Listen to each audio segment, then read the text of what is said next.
Okay, I think you should be good.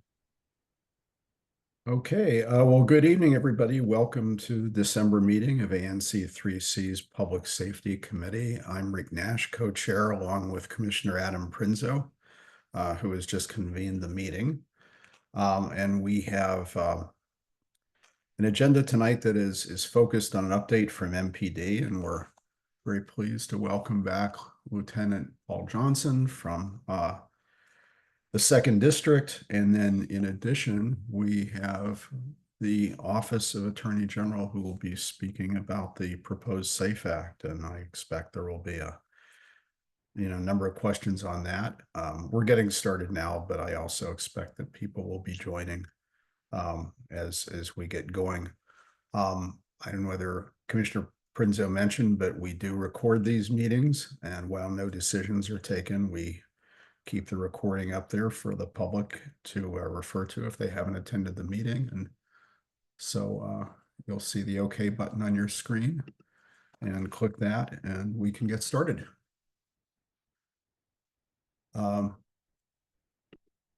Lieutenant Johnson, again, it's good to see you, and just want to point out and thank MPD. Last month, Councilmember Fruman hosted a what I thought was a very good forum over at UDC for Ward 3 on crime and public safety, as well as having representatives from a number of DC agencies, including the Office of Attorney General.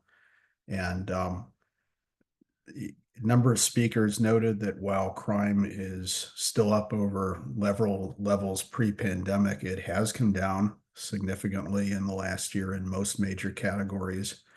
And that is, I think, due to the attention that MPD is putting on it, and including the foot patrols that have been instituted along Connecticut Avenue and hopefully will be expanded to other commercial areas. So once again, want to thank MPD for their focus on this issue, and it seems to be paying some results, even as crime as always continues too high, but much progress has been made.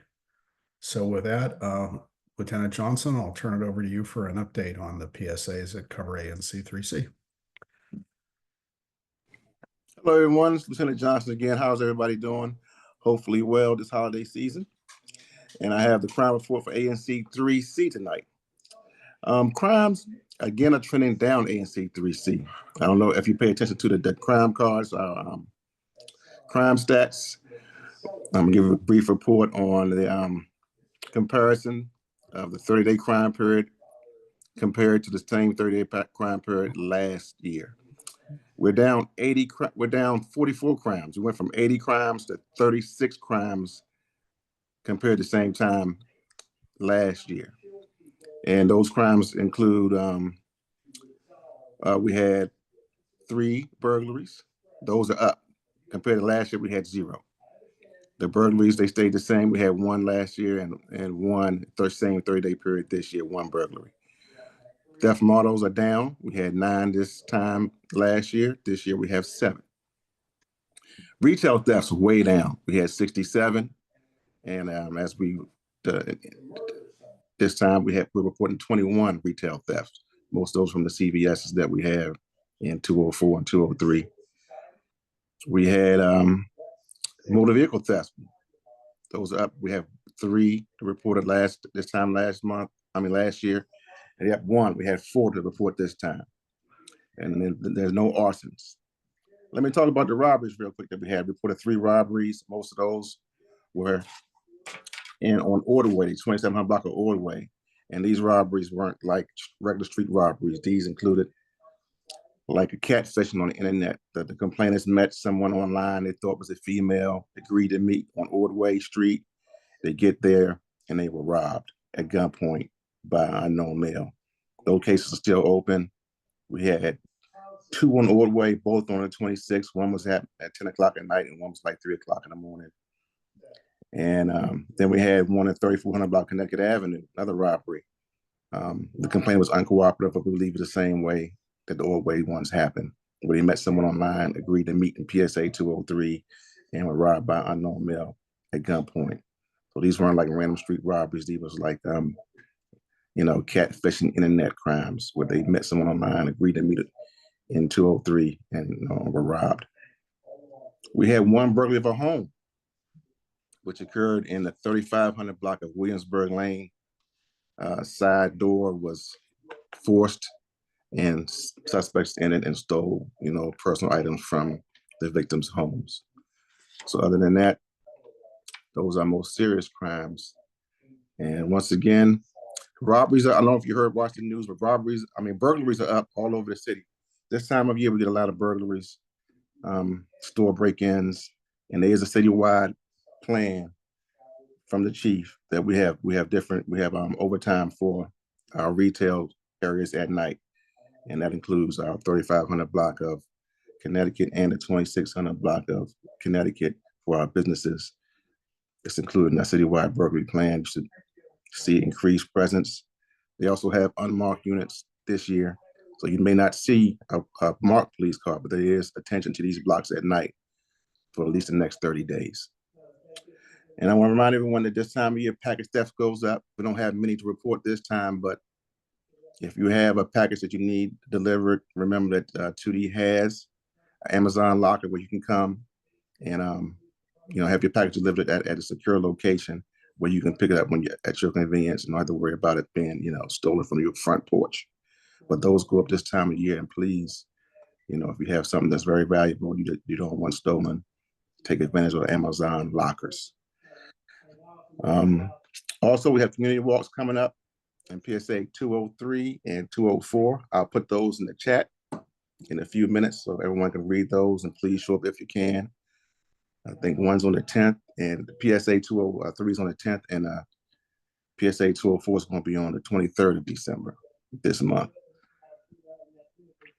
Other than that, remember to lock your vehicles this time of year. Leave nothing visible in your vehicles.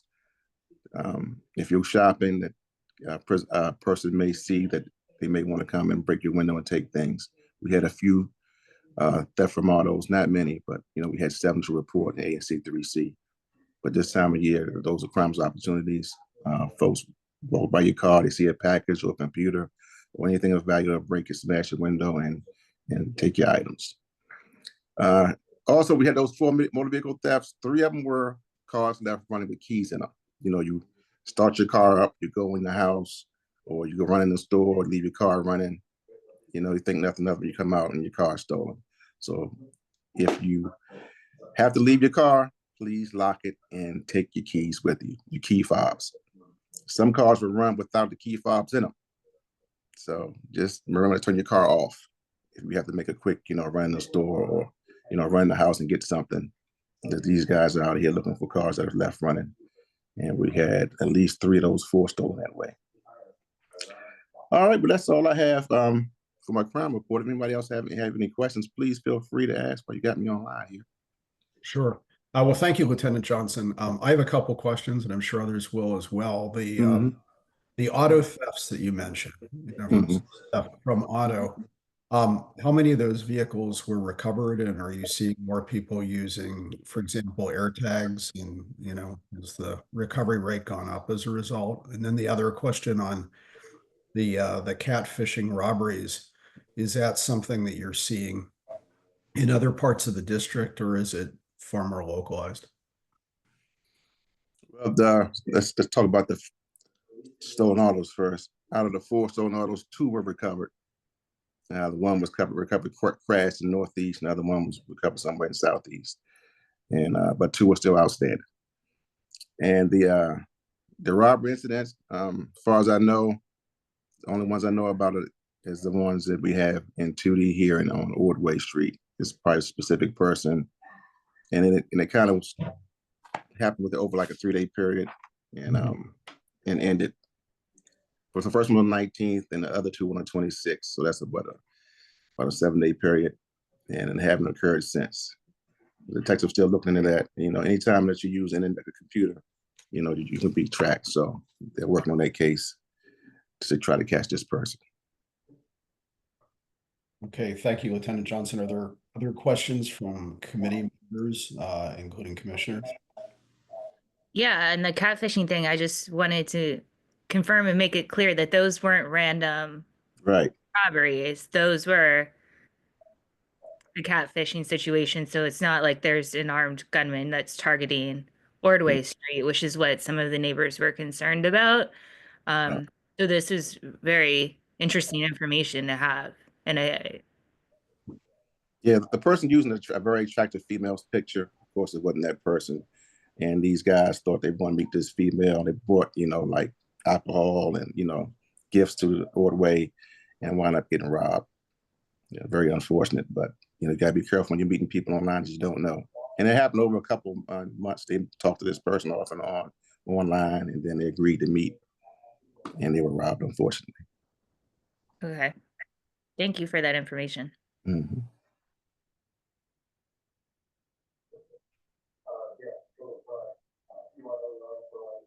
Other questions from committee members or any members of the public attending?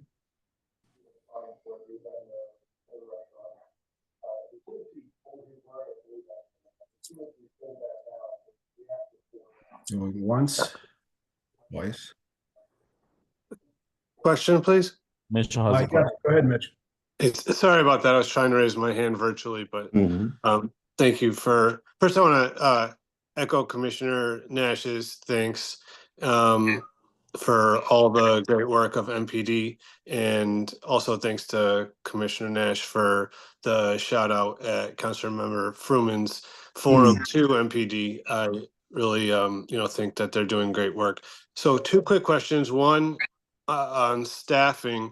I know that over the last year or so, there's been a large number of vacancies at MPD that MPD have been working to fill. How, just a big picture, if you know, is that effort going? And then I had one more specific question that I can ask after that. Well, I really can't speak to staffing overall. That's going to be more of a question for the chief on how the staffing's going. Okay. But I can still say we're very short at the second district. We're understaffed. Okay. Still. All right. So but we have new still members coming in every month that still hiring people. The academy, I believe, is full. So great. They're rectifying that. All right. And so the second question was more specific. I know we don't like to ask, I guess crime specific questions, but I understood from the proprietors that there was a robbery at the Zoo Liquors on Connecticut Avenue that they had understood to be part of a broader string of robberies. And so they had mentioned that the Main Streets organization had helped with the repair of their windows. So big thanks to Main Streets. And just a question about if that had been part of a broader string of robberies, had those been solved? Those are the burglaries you're talking about. When you break into a business, when it's unoccupied, it's going to be burglaries. Okay. And those burglaries, every now and then arrests are made, but I'm not sure if that one's still open. That has not been closed yet. But like I was saying in the beginning of the, my briefing, burglaries go up this time of year, and there's a plan for burglaries, and we have overtime at night. There's a citywide plan, not just for 2D, but included as 2D, and Connecticut Avenue is on that plan. And we only have one to report. I know one day last week we had like 18 burglaries in one night. I believe that's on the news if you followed the news. And that really kicked off this plan that the chief put out. Okay, great. Yeah. If no, I'm sure that Main Street has some guidance on this, but if proprietors in the area are asking for, tips on how they can safeguard their businesses, is there somewhere we can direct them? Yeah, you can direct them to our community outreach office. They have camera buyback plans, and they can get in contact with our real-time crime center where they can have their cameras linked to our crime center. So there are different ways, and they'll come out and do an assessment and show them how to better secure their businesses if they want. Okay, great. MPD officers come by and do like a walkthrough with any business anytime. Thank you very, very much. I really appreciate it. Happy holidays. All right, happy holidays. Robin. Thank you. Can you hear me okay? Yes. I do have a question. I don't think I've attended these meetings before, so maybe this isn't the right forum. But today I did see something disturbing where a woman ran out of the one of the apartment buildings on Connecticut and Macomb, holding a child. She ran into traffic. She was clearly running from something and terrified. And a police car drove by and she tried to wave him down and he didn't stop.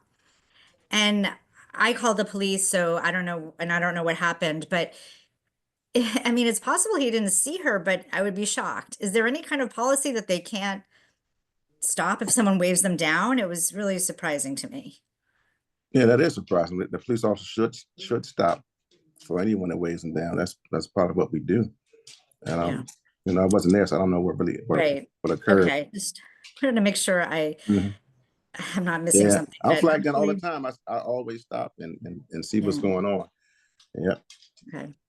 I don't know what ended up happening. She ran into another building, so I hope she was safe, but I did call the police, so thank you. Okay, good. 911 is always the best thing to do when you see something. Please Yeah. continue to call 911. Thank you. Robin, do you know about what time that happened at? Because maybe there's It something was, you looked it was, into. it was about 8:15 a.m. I was walking my dog, so there were a couple of other people who noticed too, but 8:15 a.m. this morning. correct, yeah. My completed reports. I'll keep looking while we're talking and see if I can see what comes up. I'm All right, looking thank on my you. computer now and see if I can see anything in that area this morning. Okay, thank you.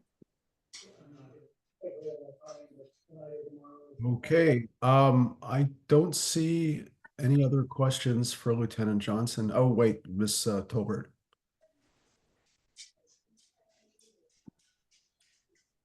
I got an email from one of my neighbors who was very concerned about the right turn on red at Devonshire and Connecticut Avenue.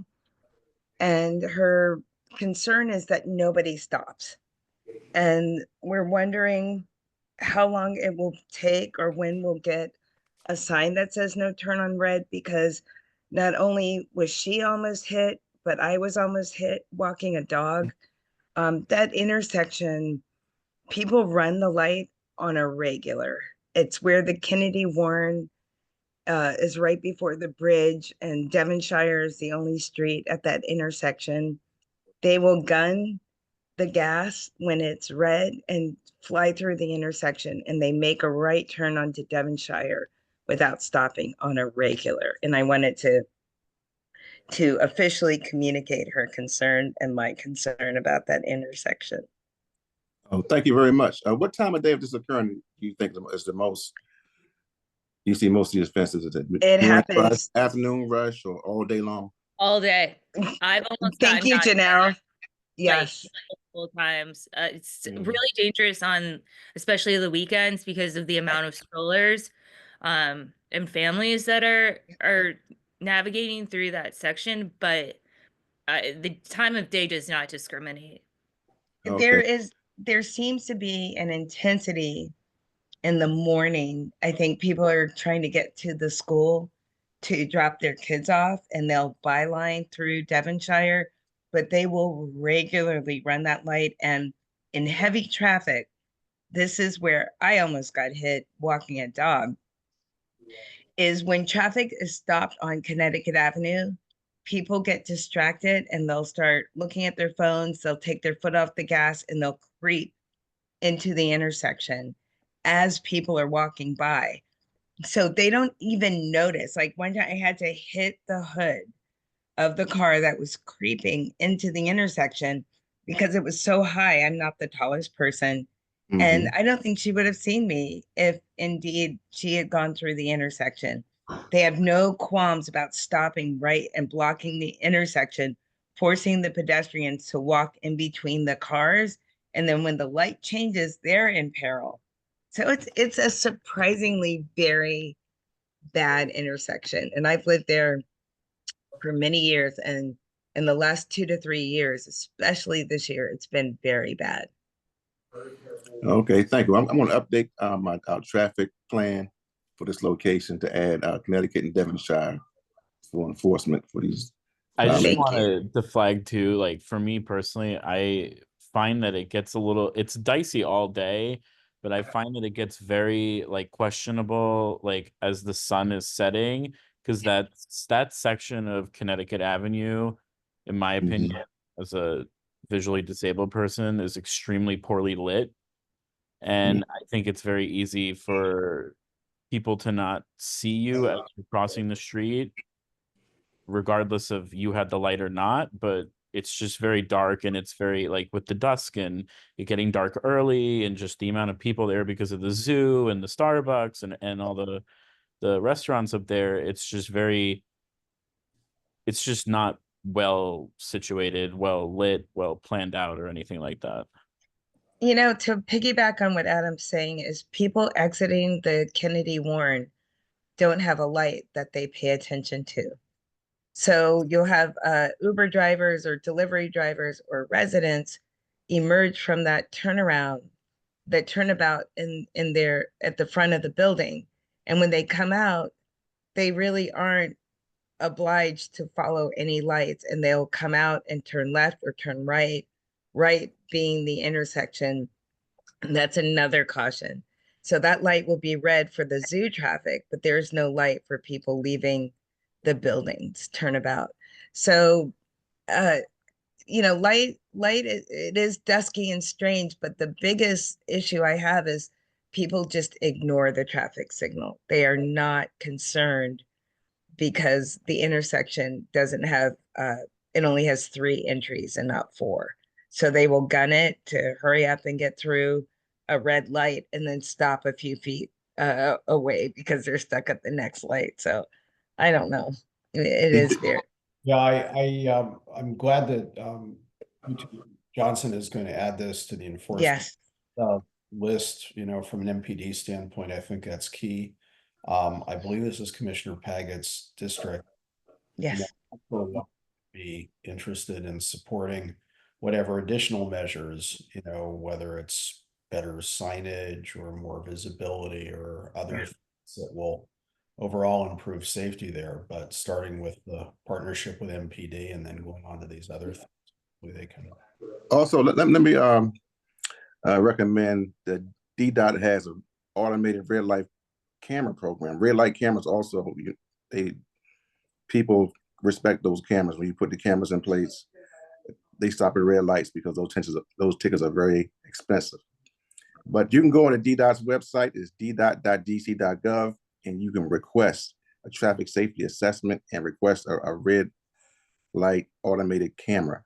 But they won't take it from MPD. It has to be like citizen request. Thank you, Lieutenant Johnson. ddot.dc.gov. And I believe it's right on the homepage. It says request traffic safety assessment. And you can pick which one you want: red light, speed enforcement, stop signs, oversized vehicles, and automated traffic enforcement cameras. Lieutenant Johnson, could you repeat that one more time? I'm going to put it in chat. Yeah, ddot.dc.gov. Thank you. Thank you. All right. Thank you. Lieutenant Johnson, Mitchell, do you have one more question? Sorry. I'm sorry to prolong this section of the agenda. I had one question. One of the next things that we're going to be talking about at this meeting is proposed legislation to make apartment buildings safer. And I won't ask you for, MPD's views on the legislation or anything like that, but off the top of your head, based on your experience, is there anything that you would want to bring to our attention that MPD needs tools that they don't have to help keep the apartment buildings safer, that we can try to help shine a light on? Well, we always need information. So cameras at these apartment buildings, the security systems and security guards are always great for us. So if something happens, we'll have, at least have some video. Most of these buildings don't have, cameras that operate or cameras that record, or anyone at the front desk or any kind of security that, monitors these buildings. That always help. Some of these buildings have lots of residents, and, I'm sure they can put some kind of guard or something at the front desk or some kind of key to lock the front door. Key card systems always work great. But just to have these apartment building owners, put in some kind of security that would help us. Okay. Thank you very much. All right. Lieutenant Johnson, thank you again for the update and for all you're doing to keep the community safe. And we want to wish you and your colleagues and your families a very happy holiday. You as well. Thank you for having me now. I'll see you next month. Thank you. Yeah. Good night. Commissioner Prinzo, I think you're going to introduce our Yes. So feedback discussion and our speaker. So we had a question that was sent to us by someone asking some, just some information about the SAFE Act. And the Deputy Attorney General spoke about it briefly at Commissioner, what's his name? Councilmember Fruman's public safety forum a couple weeks ago that I attended with Commissioner Nash. So we've asked, I think it's Damon King. Damon King. Sorry, I'm a little out of it today. To come and talk to us about the SAFE Act, which I believe has a council roundtable committee hearing on tomorrow. Tomorrow, yes. And thank you guys for having me. I really appreciate the chance to talk to you guys about the SAFE Act. I can talk a little bit about what we were thinking with the SAFE Act, what it attempts to do, and I can also answer any questions that you guys might have. There is a hearing tomorrow on the SAFE Act. We're very excited that we have, I think, a really strong turnout in terms of witnesses, including witnesses who will be testifying from parts of Ward 3. And, we're hopeful that the council will continue to consider this legislation and move it forward in the new year. So I can go right into a conversation about the legislation to provide you a little bit of background. The legislation was introduced in reaction to concerns about safety and security in apartment buildings. We get complaints from constituents, including tenants, as well as folks in the neighborhood, about security problems at apartment properties. It's something that we see in a number of different parts of the district. And we wanted to introduce legislation to address that problem, particularly in light of the fact that some of the tools that we have at our disposal currently are not quite where we need them to be in order to take on these issues early and quickly and effectively. Currently, I'll talk a little bit about what we currently have at our disposal in terms of tools, and that's sort of a good way to enter into what the SAFE Act does. And so currently, the primary tool that we've got at our disposal, or one of the more important tools that we have at our disposal, is something called the Drug, Firearm, and Prostitution-Related Nuisance Abatement Act, or as we call it for short, the Nuisance Act. It's a tool that allows us to respond when certain categories of criminal activity are going on at a property. Particularly the Nuisance Act, as the name implies, is meant as a response to properties that are used to facilitate prostitution, used to unlawfully store or keep firearms, or used for the sale or manufacture of controlled substances. When we receive referrals for Nuisance Act, potential Nuisance Act properties, we do investigate. That usually involves pulling police reports for the property to see if there have been seizures of firearms or drugs. We can also talk to residents as well as about what's going on. If we think that a property is a nuisance under the Nuisance Act, or could be a nuisance under the Nuisance Act, we send a letter to the property owner, which functions as a notice under the Act, to let them know that we believe that there's a nuisance property there. What we find is that in practice, when we send that letter to a property owner, they'll usually take steps to implement security measures and to address the problem. However, if they do not address the problem, the Nuisance Act actually does give us the power to file a complaint in court and get the court to order security measures be put in place. So we found that the Nuisance Act is a useful tool, but it does have some limitations. For one thing, the Nuisance Act is limited to those three categories of criminal activity firearms, drugs, and prostitution. And as I think some of you know, those categories are nowhere near sufficient to cover all of the different types of criminal activity that might occur at an apartment building. The Nuisance Act is also a tool that is built around litigation. Even when we don't end up filing a complaint in court, the process of going through that investigation, followed by a letter, followed by looking to see what steps the landlord takes in response, those steps do take time. And so what it means is that for properties that are experiencing challenges related to security and that need relief right away, the Nuisance Act doesn't provide that relief necessarily in a quick fashion. And then also the Nuisance Act by its very design is reactive rather than proactive or preventative, right? It's something that kicks in once something pretty serious has happened at a property. And so it doesn't give us as much of an opportunity as I think we would like to see problems that properties dealt with early on, potentially even before there are problems. So given those limitations, we introduced the SAFE Act. And the SAFE Act sort of combines three different approaches to addressing the security needs of properties at sort of a range of stages in terms of their security situation. First of all, the SAFE Act includes a prevention approach. We add some new requirements to the property maintenance code that we hope that if landlords follow them, will help prevent criminal activity before it happens. Then we create a new process under which when a property experiences certain types of criminal activity, the Department of Buildings, DOB, would be required to go out and perform a security assessment to hopefully guide the landlord in making security improvements. And then finally, the Act takes the approach of improving the Nuisance Act so that we can use it to better target properties that need to be targeted with the Nuisance Act. And those changes also improve the relief that's going to be available under the Nuisance Act. So just to sort of flesh out those three categories of the legislation, in terms of prevention, we made two changes to the property maintenance code.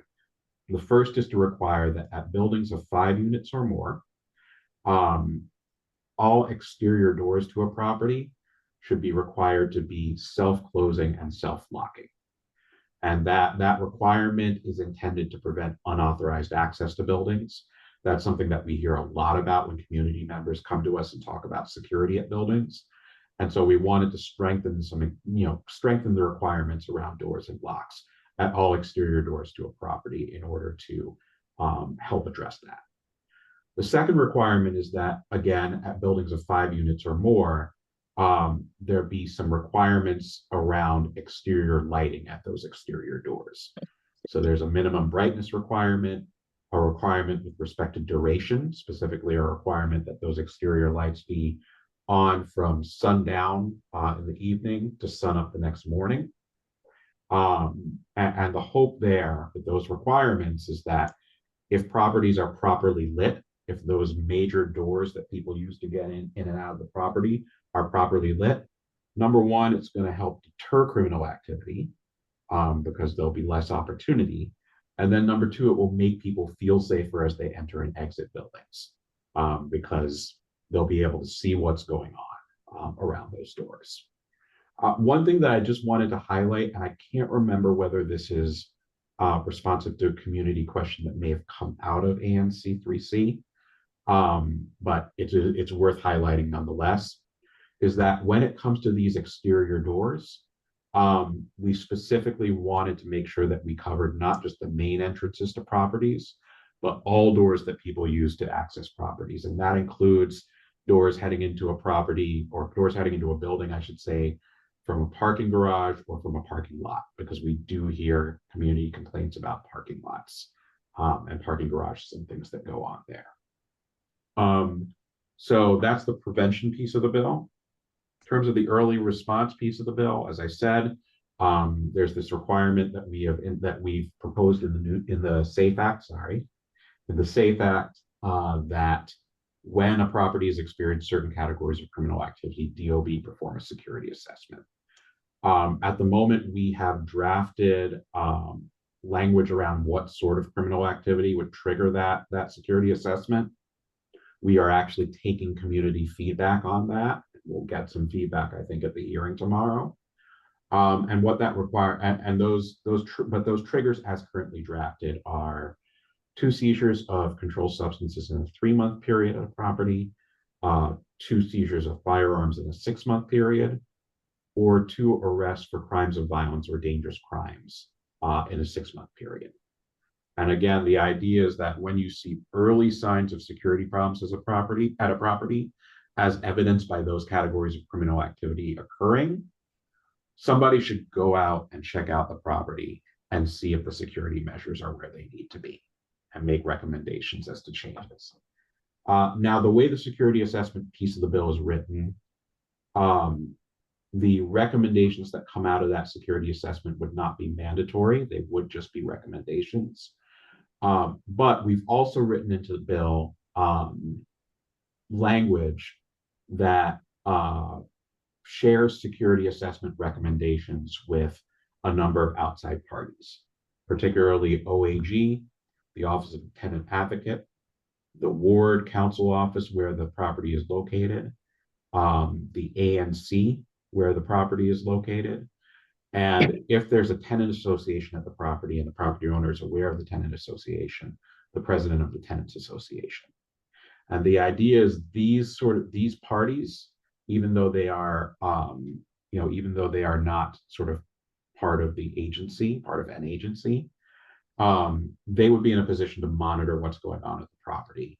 And that we hope would put additional pressure on property owners to take steps to implement those measures.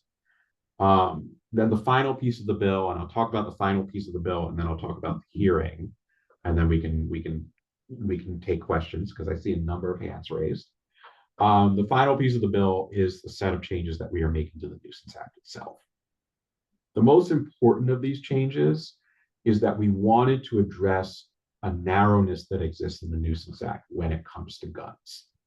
So the way the Nuisance Act is written currently when it comes to guns is that a property is a nuisance if firearms are illegally stored or kept on a property. And what that means is that when we get in referrals, generally speaking, we look for firearm seizures as evidence that guns were kept or stored on the property. We find that to be limiting. There are certainly situations in which there are crimes committed involving guns that implicate security in a very fundamental way. But because we've got to sort of adhere to this definition that guns be stored or kept on the property, we're limited in our ability to use the Nuisance Act when there isn't a firearm seizure. And so what we're doing is we're broadening the scope of the Nuisance Act slightly by rewriting the definition of a nuisance to say that a property can be considered a nuisance if it experiences a crime of violence or a dangerous crime involving a firearm. And we believe that's going to better allow us to target properties where there are gun crimes with the Nuisance Act, rather than being sort of confined to looking at seizures. There's some other changes that the SAFE Act does make to the Nuisance Act. They focus primarily on situations in which we would be in active litigation under the Nuisance Act. And I can go over those changes quickly. First of all, if we are in active litigation regarding a property, the SAFE Act would allow us to request in the court to order a security assessment to be conducted either by DOB or by a third party. And that would essentially be a guide for the court as it considers what to order in the course of the case. We also create a new standard for situations in which the court is considering ordering a property owner to hire private security for their property, but the property owner is claiming that security is too expensive. We know from our experience, it's frequently the case that community members believe that private security is part of the solution, but landlords sometimes see that as a very expensive intervention. So we wanted to provide a standard for the court to use with that sort of specific fact scenario. And then finally, we set maximum daily damages for unabated nuisances. So the Nuisance Act allows for daily damages already, but By setting these maximum damage amounts, we believe that will lead to more straightforward calculations of damages where they are warranted. So again, SAFE Act takes prevention, early response, and changes to the Nuisance Act so that we can address properties in a wider variety of situations, hopefully more early and more quickly, and sort of taking into account the level of security need that might exist at a property. So again, the bill is going to a hearing tomorrow. It's going to be tomorrow at 11:30 down at the Wilson Building. We're very excited to see so many folks who have signed up to testify. While the deadline to sign up to testify has passed, if you are seeing this and you are interested in submitting testimony, either in support of the SAFE Act or to provide feedback on the SAFE Act, you can submit written testimony for the record all the way until 5 p.m. on December 20th. And there's a link. I just thank you, Commissioner, for dropping it in.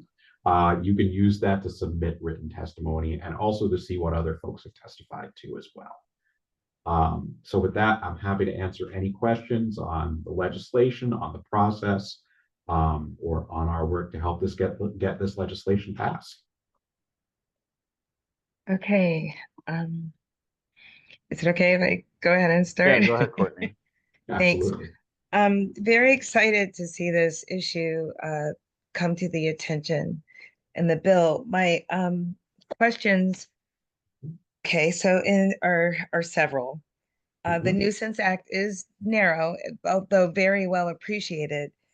It doesn't question criminal activity on the part of the management or the property owners.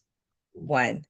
And I'm very curious to know if anyone has signed up and to testify about that, because we've had several issues at our building. And secondly, the self-closing and self-locking doors are available at the main entrance, but my front door to my building was not operational for almost 3 months. Wow. And it took a call through our ANC3C 03 to the mayor's office, and Ingrid, who's on the call right now, she's able to, and Robin, yes, they all did it. And it took that to get the door to work and to get the floodlight. We were lacking a floodlight and we were lacking entrance to my building. There were the other two buildings where you were able to access another building and walk through, but you couldn't get to mine. So not only were packages being left out front in the dark, people who didn't have a key were unable to access the door using the electronic system. And finally, and I know this is a lot, so let me know if you want to address something that I'm saying before I jump to the other part, is what protections, if any, are there for tenants against retaliation when they report misconduct on the part of the management to the facilities or to those who are able to rectify the situation? How do we avoid suffering retaliation? And thank you. So thank you for all of those points. I think those are all very valuable. I'll address your first point first, and then your third, and then I'll circle back.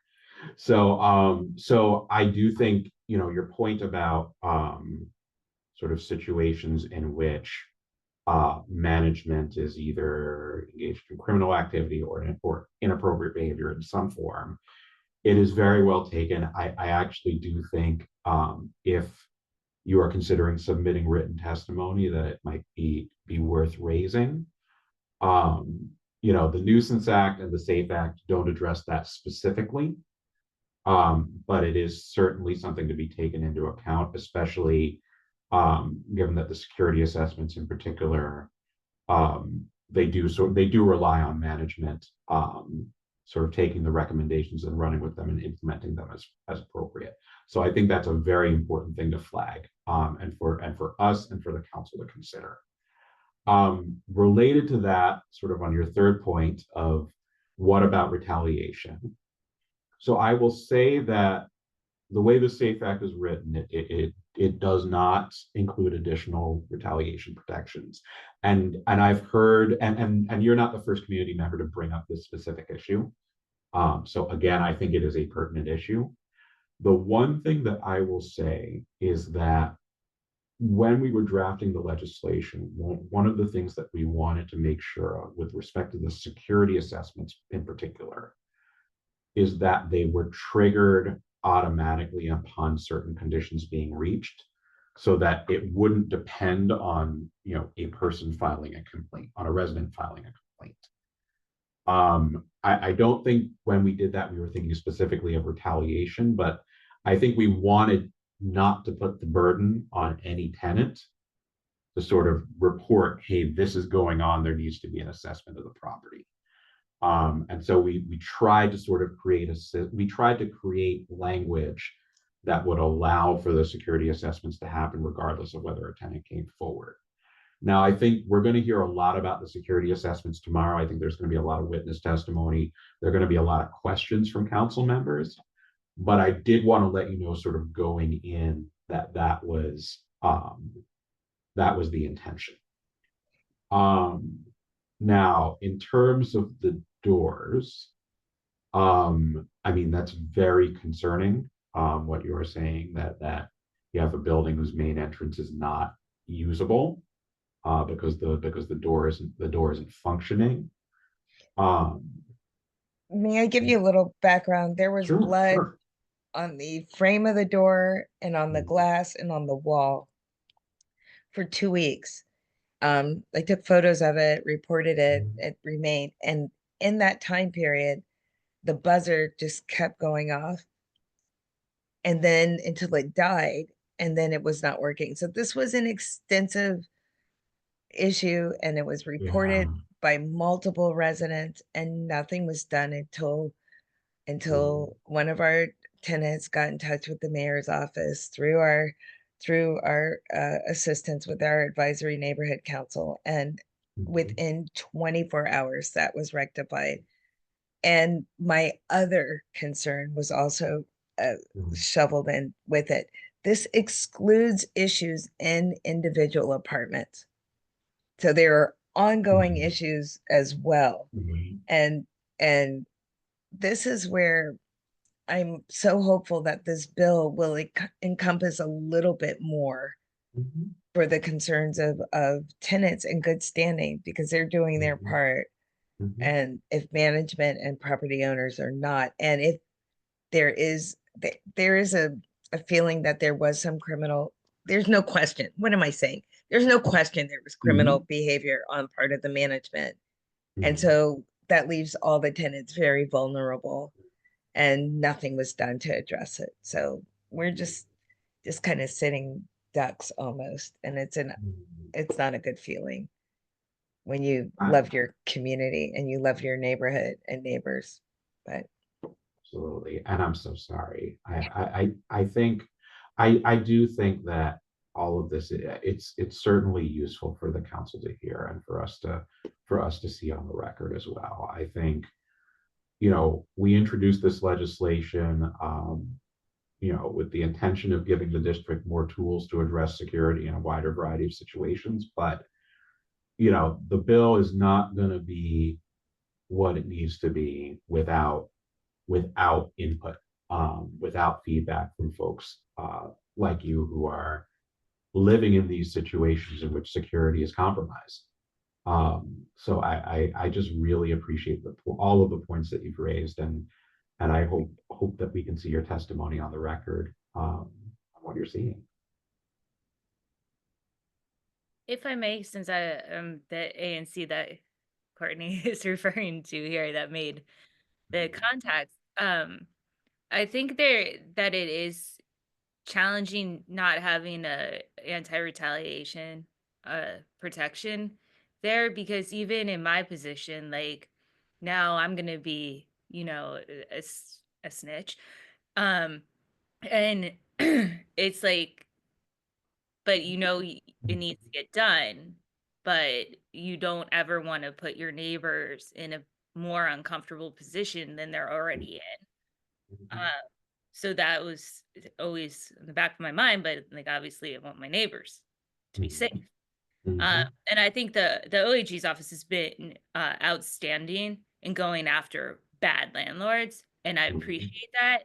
And I think that there might be like if they're doing this at one property and they manage multiple properties throughout the district, odds are we should have a look into some Mhm. of the others that they're managing. Um, so, and I appreciate the leadership from OAG in getting these bad landlords like under a little bit of a microscope here because it hadn't been done for so long. And this is just another step in the right direction, in my opinion, but still a little bit more can be done. So I appreciate it. Thank you very much. Thank you. Thank you. Um, I'm gonna give a little background, but thank you for coming. I live in a rental building. I would not necessarily say that well, it's a lie. My landlord is not the best.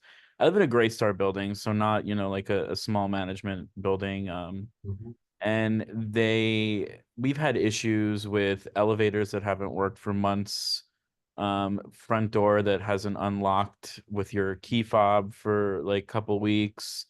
We have no lighting outside because they claim they can't get light bulbs to fix because their building is old, and in order to get the light bulbs they would have to like place a special order, and they're too expensive. And we've had a garage door too that it's fob access. It's been broken. It just was fixed last week, but it was broken for about 6.5 months.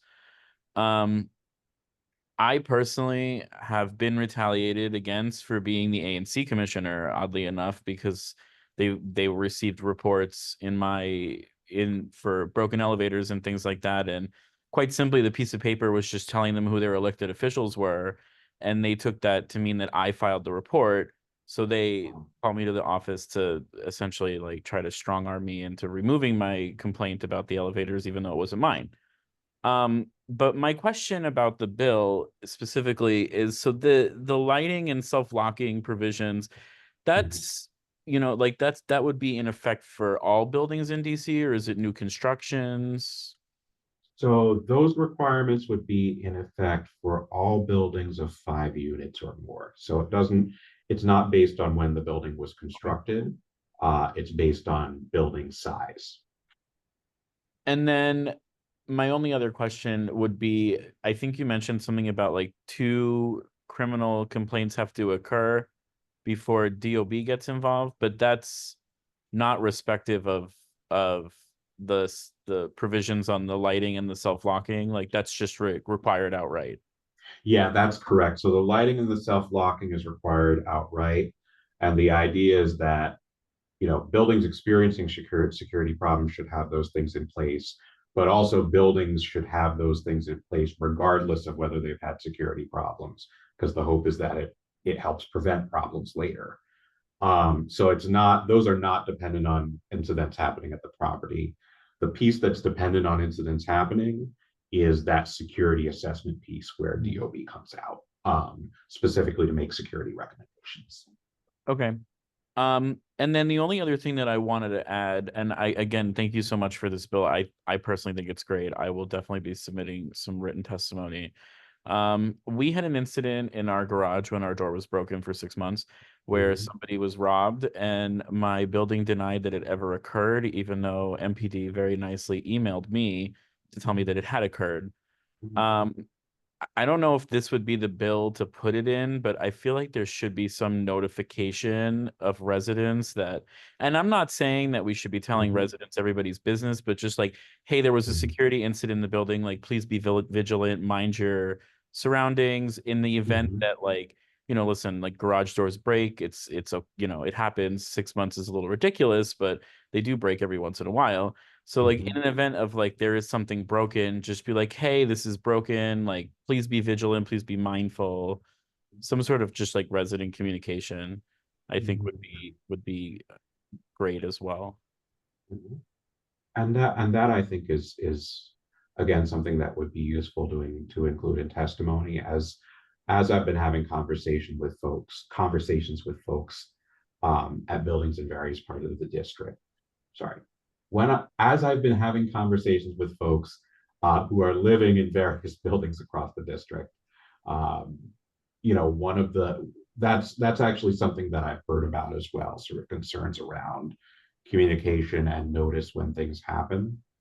And so whether the SAFE Act is the vehicle for it or not, I do think it is useful for the council to hear that, that is a concern that needs to be taken on in one way or another. Okay, thank you. And then Thank I you. will turn it over to James and then Janelle. Thank you, Commissioner. My name is James Manning. I live in the Quebec House Apartments. We have two buildings, one on Quebec Street and another one that backs up to Porter.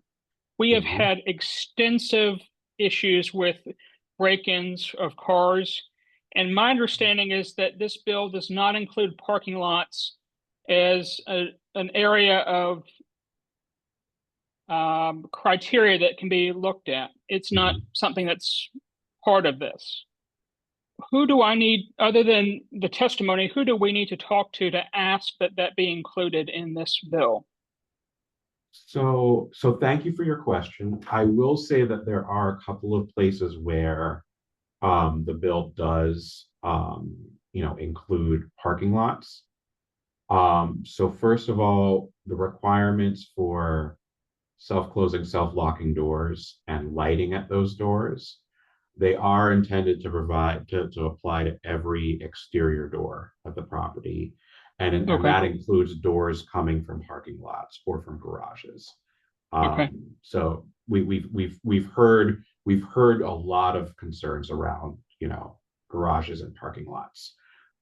So that piece we do try to include those two areas. And then security assessments. When DOB comes out to conduct a security assessment, they conduct the security assessment, or they would conduct the security assessment of the premises, which is a term that exists within the property maintenance code. But the term actually does refer to, not just buildings, but sort of the lot and the buildings on it. And so if you have a situation in which, and so we actually are trying to cover the whole property, including exterior areas, not just the building itself. Now, that said, I do think it's important, again, and I know I'm sort of repeating myself, I do think it's important to share in testimony the importance of protecting those outdoor areas, because I do think even as folks hear about this bill, even as council members hear about this bill, I think there's going to be a natural tendency to think of the buildings themselves. And we actually do want to make sure that security measures apply to the whole property, including those outdoor areas where there might well be concerning activity and activity that threatens the safety of residents. So if we were to have 4 break-ins of vehicles in our parking lot over the course of a week, would that trigger a safety assessment, or is that somehow not included in this legislation? So I want to hedge a little bit here, unfortunately, and I'm only doing it because I can't sort of keep the citations straight in my head. So the fact that the crimes are happening in a parking lot would not be what disqualifies, a property from getting a security assessment. The way that the triggers are written, there is a trigger around the arrest for crimes of violence or dangerous crimes. And those two categories of crimes, they're actually defined in the DC code, they're statutory terms, and they include a long list of crimes. And I just cannot remember whether break-in would fall under one of those categories. And so I guess what I'm trying to say is that if the triggering event is something that happens on the property and just happens to happen outside, that's not really material. What's material is whether or not it's a crime of violence or a dangerous crime. And again, those are specifically defined sort of groups of criminal activity, groups of offenses, I should say. Okay. And I guess one other question is if we have buildings, excuse me, we have exterior doors that will self-close and self-lock, assuming that they're in good repair. Mhm. Let's assume that they're not in good repair and that they're not closing because they keep getting Mhm. propped open. Mhm. Does this bill cite the property owners if that's the case, or as long as they've got doors that theoretically could self-close and self-lock, they're off the hook? Mm. And I think that would be a question as to how DOB interprets the new language. Our intention is that, if a self-closing or self-locking door is not functioning as it should, then the then because the requirement is in the property maintenance code, it should be, enforceable by DOB. Now, if it's, I'm a little less certain, sort of, if the problem is that people are sort of, you know, obstructing the closure without breaking the functionality of the door. Like, I'm just not sure. I'm not actually sure how the language would handle that, and so I don't want to sort of Okay. speak to that to say either it's citable or not. Okay. Thank you. Thank you. Janelle. My question, but my building finds the daylights out of people if they prop the door open on my building. Like, and we have cameras that are looking at those doors all the time, which is an assessing fine. But my question is, James, I've been also contacted by a number of folks in Quebec House, even though it's not my SMD, just to maybe be more clear, is they have vehicle ports of entry that allow the vehicles into the building. That door, is that door required to have a locking functionality and like automatic and be functional at all times? The vehicle door, not just the door if there is a garage door and then you can enter the building through walking. That first point of entry that you get the vehicle in, does that need to be secure?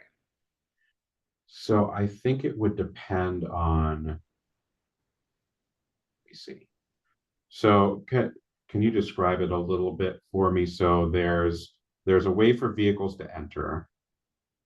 There's Yes. a door. A lot of Mhm. the parking garages in the buildings in this Mhm. area are usually underground, and or there's one at behind 3000 here on Mhm. Connecticut Avenue where there is a secure door that should be working in Mhm. most regards, but sometimes it breaks, it gets disabled, whatever. Mhm. Would that be required to like be working fixed under the Mhm. Safe Act? Or is it just more, is it pedestrian points of access rather than a vehicle's point of access into what is the property line and technically the building? But a lot of their cars are getting Mhm. robbed or stolen. I know the bill or 30 or 3000's door was disabled for a little bit, and a few of my neighbors had their cars stolen from it. Mhm. So is that part of like what the property management would be required to ensure is functioning? So I actually think this might be an area in which we may need to clarify. Okay. Because I know in thinking through this, we thought about certainly main entrances, doors that might lead in from the street or sidewalk, doors that might lead in from alleyways, and doors that might lead in from parking garages or from parking lots. And so I think there is a question of how to treat a door to a parking garage, um, with the way that we've written the language. So that is actually a very good flag for us. I do think yes, I think that is actually a very good flag for us. And something that may need to be clarified. Okay. And again, this is why public input and public testimony is so important. So I'm going to keep coming back to the submitting written testimony piece, because I think that's one of those things that could benefit from some clarity given the language as it's written. Okay. And I apologize, James, if I spoke out of turn, but I'm hoping I clarified what you and your tenants association were trying to communicate with that No, question. that was very helpful. I think as long as we understand that a garage door that's meant for a car or a vehicle is included or not included, that's the ultimate question, it sounds like. Great. Ingrid. Thank you. Oh, wait. Oh, Ingrid.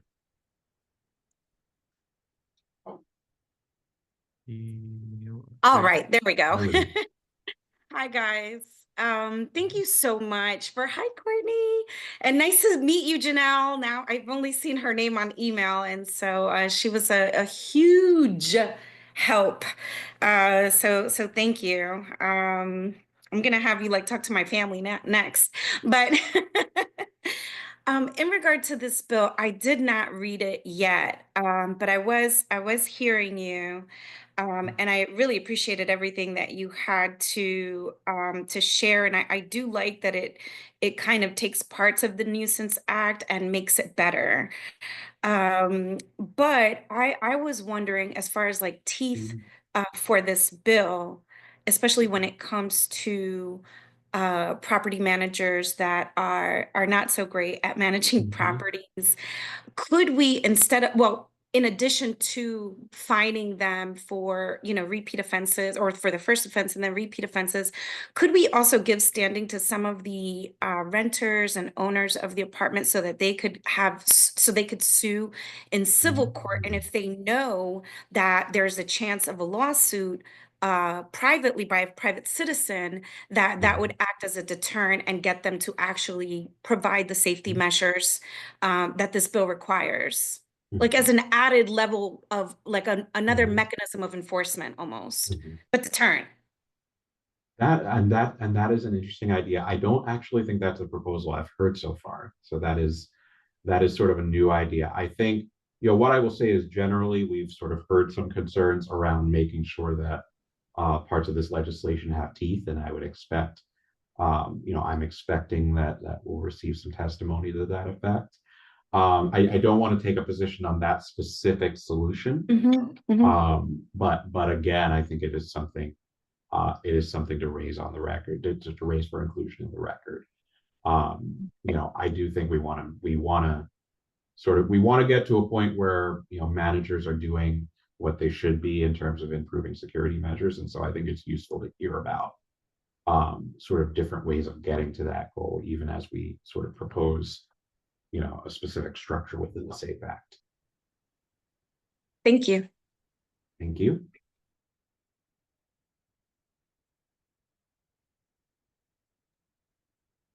Does anybody else have any other questions? No?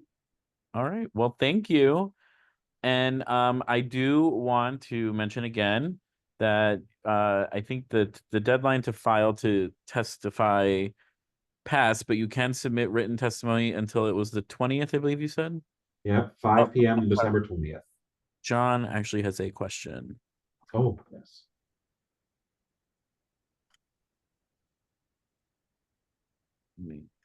John, you are muted if you are talking.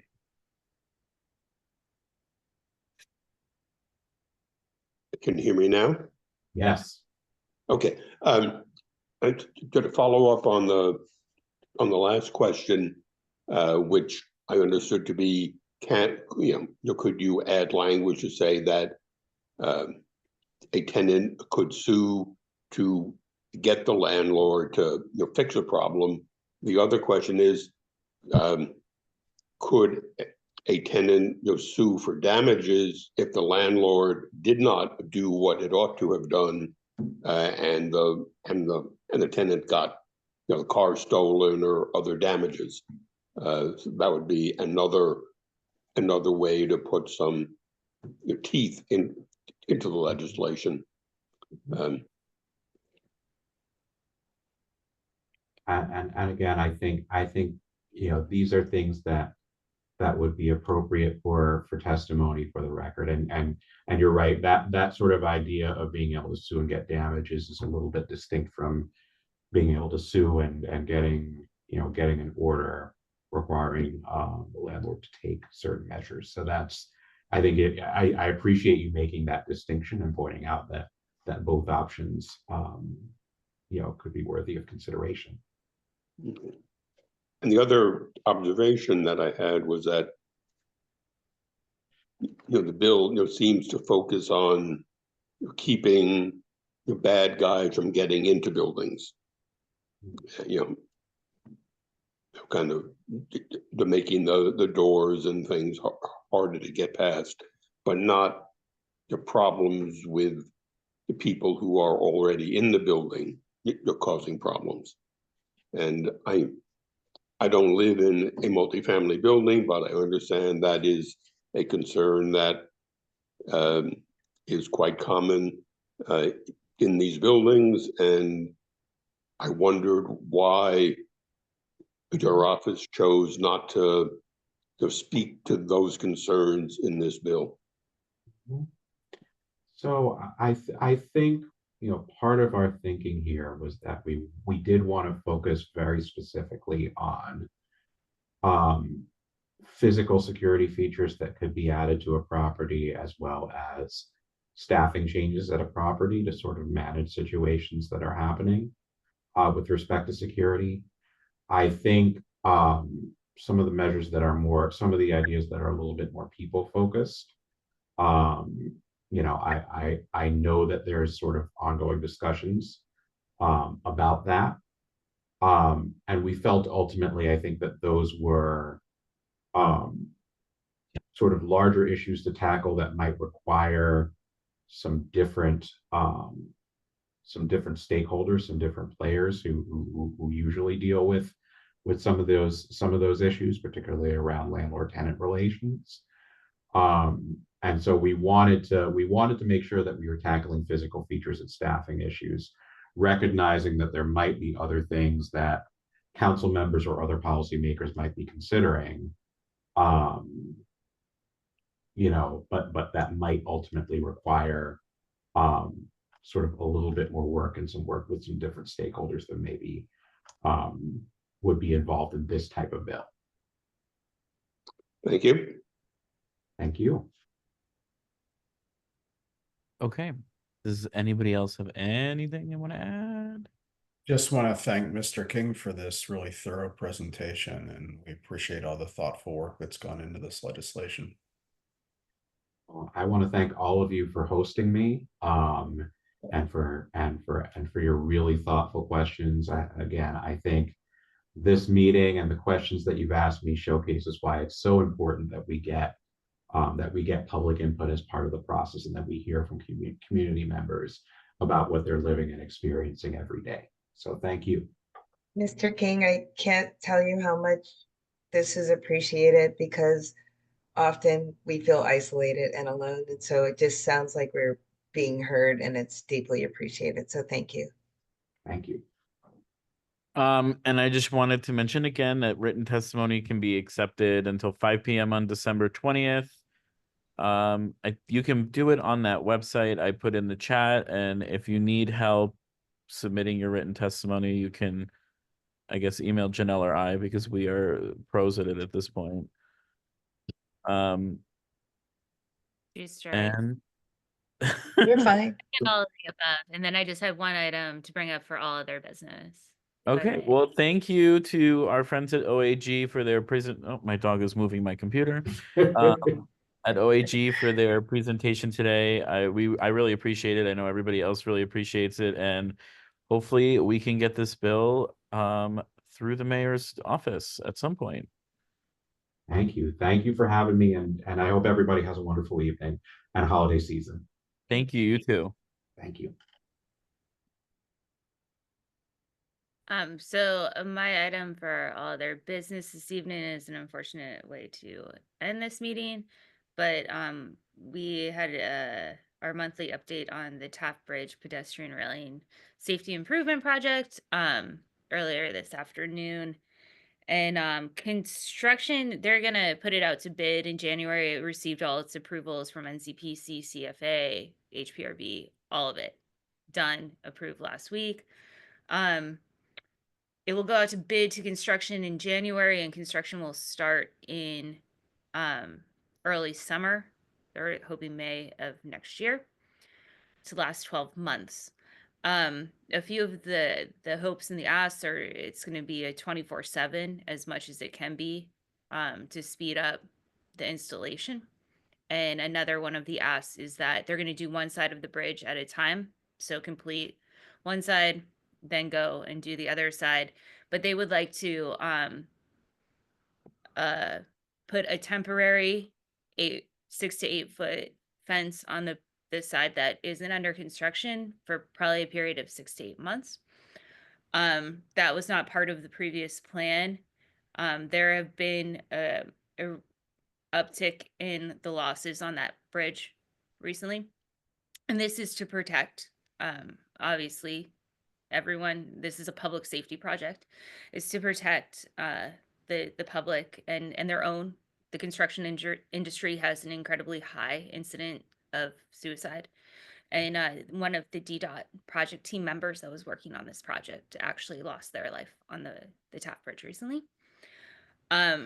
So I'm hoping that the leadership on this call can help shepherd the community into accepting, yeah, we're going to have a temporary barrier up for a few months before the permanent is up, because they're going to do it on the one side. We just need to protect the other side while that side's being constructed, and then it'll be permanent. It'll be beautiful. Again, National Planning Commission and the Commission of Fine Arts, the Historic Preservation, this is the permanent plan has all been approved. So more to come on this. This was the first time it was introduced to me, and the first time that I was aware of an actual person who was working on the project. So I really hope that a number of you help with Let me ask you, the person who brought it to your attention, the Taft Bridge, they also lost their life, is what you're saying? No, not Chelsea. Okay. No. All right. Someone Thank else you. from the project team, the DDOT, the technical team. Okay. Well, that's all bad, but okay. It's awful, but Yeah. Okay. Thank you. Yes. Sorry. Sorry, I wasn't exactly clear on that, but No. it's just really unfortunate. So Janelle, just to clarify, what they're talking about is a temporary barrier on the side that is not then undergoing construction. They're not proposing to fence off both sides to pedestrians during the whole project, are they? one side would be fenced off. The sidewalks would be fenced off to pedestrians, and there's going to be a temporary crosswalk put in and instructions to direct them to the side that they need to be on. But that side would need the temporary fencing at the fence line. Right. They still cross the bridge. They Right, just pedestrians and cross bikes the can still bridge. cross Yeah. that. Brick. No, totally. They can still cross the bridge. Yeah. But we want to have a higher barrier up on that side. That would be the side that they're crossing on. You know, once the project starts, it's all kind of going to be a construction site, so it makes sense to me. Okay. Does anybody need to bless this idea, or is this just a thing DDOT's going to do? Yeah, we're gonna need support from the community, because a question to me was, essentially were people going to be upset that their view shed might be ruined by a chain link fence for a few months while they can take care of this? And I would hope that our community understands the importance and the need for this. And And it's If you need something from us, let us know what it is and whom to send it to. I really appreciate that, John. Thank you.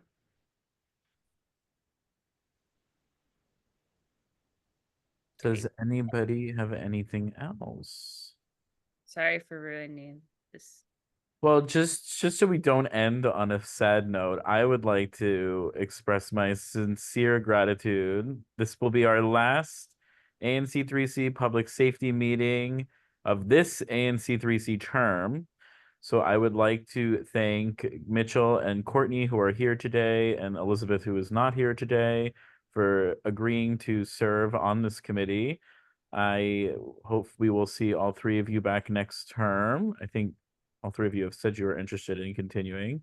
I would also like to thank Robert, who is here but may have joined, just stepped away, and Cassandra, who have come and talked about public safety issues from the business perspective. And I always love seeing John, so I'm very happy that he joined our meeting today as well. And I would like to thank Rick for co-chairing this and bringing this idea up for the ANC. I think this committee has evolved in a very great way to help the community kind of shift. And oh, there's my mother calling me. Shift and see. Actually, Robert, for a change, I'm talking to my mother, since I always say I talk to Robert more than I talk to my mother.